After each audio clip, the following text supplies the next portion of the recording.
Hello guys! For today's video, alis muna kami ngayon patungong Garin Farm. It's located in San Joaquin, Iloilo. Excited na ang oras. Medyo malalayo pa ang aming paglalakbay sa araw na ito.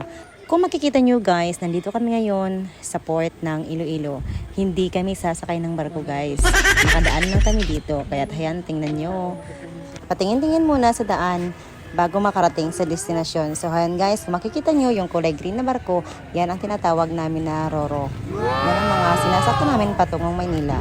Sa ngayon guys, nandito na kami ngayon sa city. Medyo malayo na ang aming nilakbay. More than 1 hour and a half pa ang aming lalakbayin bago marating ang aming destinasyon. Sa araw na ito, pipiliin muna namin maging masaya. Ganito kami magbanding na magkapatid pagsama-sama. Nagta-travel kami kahit saan namin gusto pumunta. Kasi para sa amin, hindi masuklian ng pera ang mga nilikhang masasayang alaala. So now guys, we are entering the town of the rising sun and suns, Gimbal. Dito mo lang makikita sa lugar na ito that they were all the same fence. Wow. It's really amazing guys. Hayan, tingnan nyo. Mapapansin mo talaga dahil sa sobrang haba ng kanilang pagkakapareho ng mga bakod. Wow! Ma-amaze ka talaga dahil lahat ng bakod nila ay nakalisenyo sa araw. Ang galing naman ng mga lumikha nito. At heto guys, sa daanan namin ang Miagao Church. Miagao Church is a Roman Catholic church located in Miagao, Iloilo. It's a unique place of worship and one of the most beautiful architectural gems in the Philippines. Ganda nga naman talaga. At heto na guys, nakarating na talaga kami sa aming pupuntahan, Garin Farm. At sa wakas guys, natapos na rin ang mahabang biyahe. At bumaba na kaming lahat kasi super excited na ang mga person. Heto na talaga.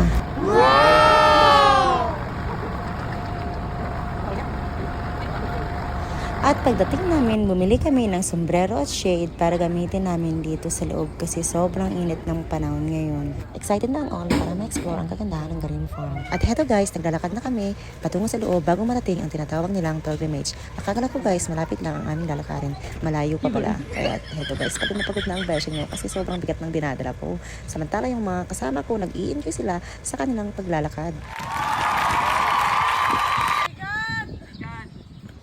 So dito guys, yung ayaw mo maglakad, meron din naman silang sasakyan patungo doon sa loob. Kasi magbayad ka lang. Ayan guys, so makikita nyo yan ang kanilang sinasakyan.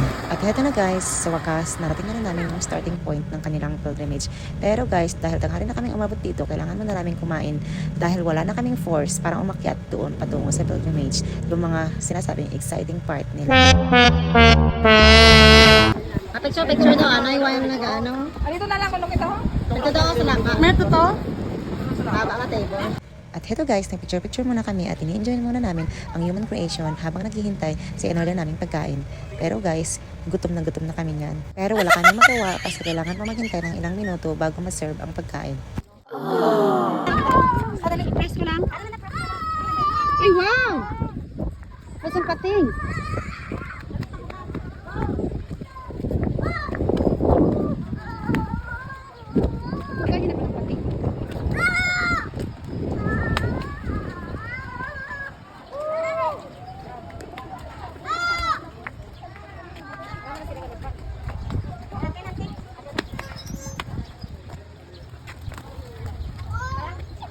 Heto guys, sa wakas, na-serve na talaga yung pagkain. Kainan na. Ginutom talaga kami sa biyahe guys, kaya wala na kaming pansinan, bawat table. So ayan, concentrate talaga kami sa aming pagkain. Wow, super nice. Yummy talaga. Tahimik na ang lahat kasi meron ng mga kinakain. Ganito pala ang sekreto para mapatahimik mo yung mga bata kasi sobrang ingay nila. Heto guys, habang kami ay kumakain, nakikita namin na yung mga turkey ay nagpapalit sila para mailabas sila sa kanilang mga kulungan. Tinatawag sila ng kanilang amo para sila ay kumain. Nakakaway pa oh. Oh, pakalim. Busog na gali. Busog. At heto na guys, nag-umpisa na ang aming journey patungo doon sa taas sa pinaka-highlight ng kanilang pilgrimage. So heto guys, bago namin marating yung pinaka-highlight, so marami pa kaming dadaanan ng mga station. Kaya sulit na sulit guys ang pagpunta namin dito. Pero pahinga muna kami dahil sobrang init at napakalayo din naman ang aming aakyatin. Kapapa daw ko na eh. Hi, dito. Hi muna, hi. Hi. Ato ayo. Hi. Cellphone.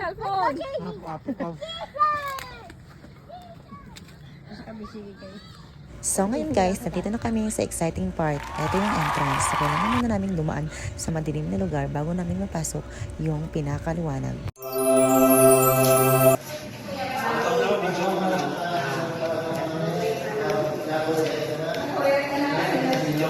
Tikadulong ka.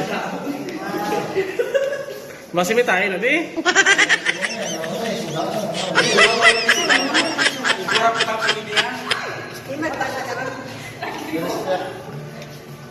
Wow.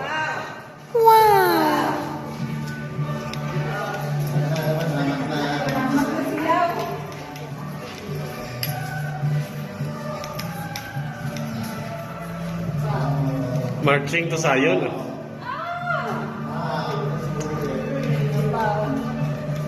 At heto guys, sobrang ganda dito.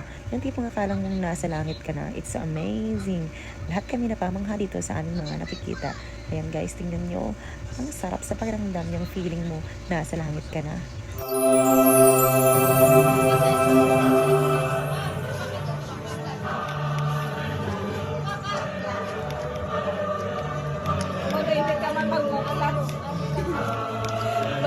Video. Yung dalawa na Video ka pala.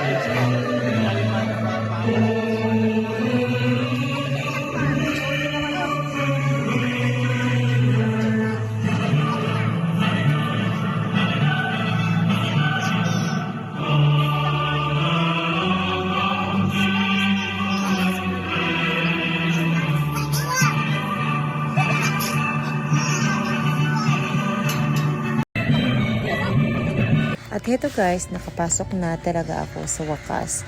Kasi guys, natagangan ako doon sa labas. Yung anak ko ayaw pong pumasok kasi takot siya sa dilim. Kaya lahat talaga guys ay ginawa ko para maisama ko lang itong anak ko. Kasi sobrang saya pag hindi kami makapasok dito kasi ito yung highlight. Sobrang ganda talaga dito guys sa loob. Ito si tatay guys, sinamahan na lang siya ni auntie kasi parang hindi siya makakita sa sobrang liwanag dito. Kasi napakainit naman talaga dito guys. Hindi mo talaga maidilat yung mga mata mo.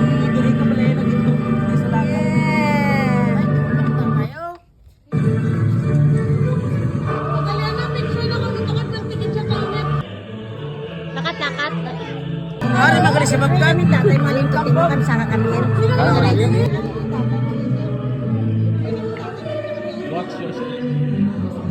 Sobrang sulit talaga guys. Pag nakarating ka na dito sa taas, makukuha lahat ng pagod mo. Sobrang ganda. Paalala lang guys, pag pumunta talaga kayo dito, magdala kayo ng sombrero nyo at sunglasses dahil hindi mo talaga maidilat yung mga mata mo sa sobrang init dito sa taas. At heto guys, pagkatapos ng masayang moment namin dito sa taas, bumaba na kami para makauwi. At nilakad-lakad na kami palabas. Sobrang pagod na ang mga firsan kasi habol na habol kami sa mga anak namin. Hindi na talaga sila matigilan kasi sobrang saya nila sa kanilang mga nakikita.